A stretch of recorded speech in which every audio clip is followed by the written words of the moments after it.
శ్రీమద్ భాగవతంలోని 317వ పద్యం. అంధుండైన పతిన్ వరించి ప్రతిభావాసక్తి నేత్రత్వయీ బంధాశ్చాతనముంధరించి నియమ ప్రఖ్యాతయైయున్న తద్గాంధారక్షితనాథు కూతురును యోగ ప్రీతి చిత్తంబులో సందిల్లం పతి వెంట నీగి నుదయాశ్చాద్రీ గుణానురూఢయై. పుట్టంధుడైన భూభర్తను భర్తగా వరించి పతి చూడలేని ప్రపంచాన్ని తను మాత్రం ఎందుకు చూడాలనే పట్టుదలతో కళ్లకు గంతలు ధరించి లోకావలోకనం పరిహరించిన ఆ సాత్విమణి, ఆ ఉత్తమ ఇల్లాలు, ఆ పుణ్య పురంధ్రి, ఆ గాంధార మహారాజు గారాబు కూతురు గాంధారి అతిశయించిన వైరాగ్య భావంతో పతి వెంట బయలుదేరిపోయింది. శ్రీమద్ భాగవతంలోని 318వ పద్యం. వెనుకకు రాక చొచ్చురణ వీరుని కైవడి రాజదండనంబునకు భయంబులేక వడిబోయడి ధీరుని భంగి నప్పుడా వనిత దురంతరమైన హిమవంతము పొంత వనాంత భూమికిన్ బనిమిడి తోడనించుకయు భీతి వహింపకయేగి భీతితో.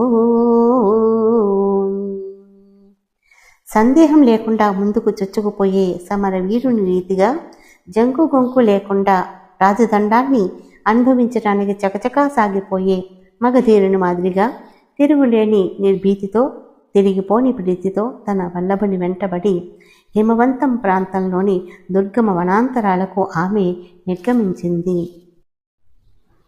శ్రీమద్ భాగవతంలోని 319వ పద్యం. ఇది వచన భాగంగా ఉంది. ఈ ప్రకారంగా గాంధారి ధృతరాష్ట్రులు విదురునితో కూడి అరణ్యాలకు వెళ్ళారు. ఆ మన్నాడు ధర్మరాజు ప్రాతకాల కృత్యాలు తీర్చుకొని సంధ్య వార్చుకొని అగ్ని కార్యాలు నెరవేర్చుకున్నాడు. అనంతరం ఉత్తములైన విప్రులకు గోదాన, సువర్ణదాన, తిలదాన, వస్త్రదానాదులు నిర్వహించి పెద్దలకు నమస్కరించే నిమిత్తం యథావిధిగా పెద్ద తండ్రి గారి భవనానికి వెళ్ళాడు. అక్కడ విదురుడు, గాంధారి, ధృతరాష్ట్రులు కనిపించలేదు. ఒక సురిసిత పీఠం మీద సుఖాసీనుడై ఉన్న సంజయుని చూచి ధర్మరాజు ఇలా అడిగారు. శ్రీమద్ భాగవతంలోని 320వ పద్యం. మా తల్లిదండ్రులీ మందిరమున లేరు సంజయ, వారెందు జనిరి నేడు ముందరగానడు ముదుసలి మా తండ్రి పుత్ర శోకంబున బొక్కిలు తల్లి సౌజన్యనిధి ప్రాణసకుడు మా పినతండ్రి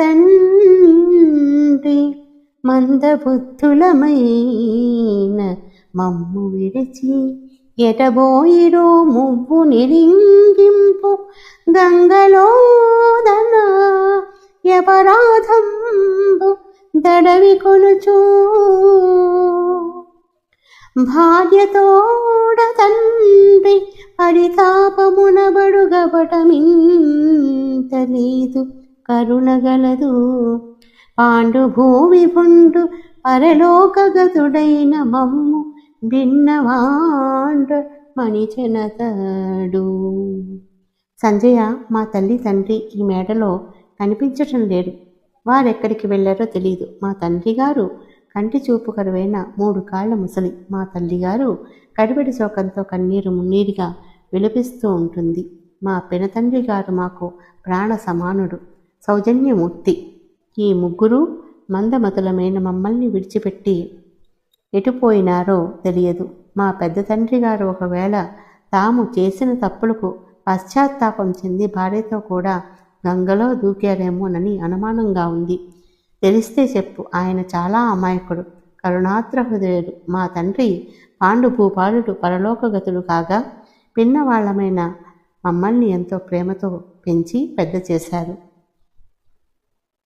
శ్రీమద్ భాగవతంలోని 321వ పద్యం. ఇది వచన భాగంగా ఉంది.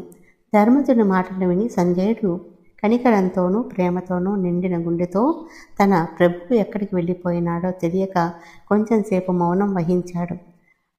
ఆ మహారాజు వెళ్ళిపోయినందుకు పొంగి వచ్చే కన్నీళ్లు తుడుచుకున్నాడు. గుండె పరుచుకుని తన ప్రభువు పాదాలు మనసులో ధ్యానిస్తూ ధర్మరాజుతో ఇలా అన్నాడు సంజయుడు. శ్రీ గోపాలకృష్ణ భగవానికి జై.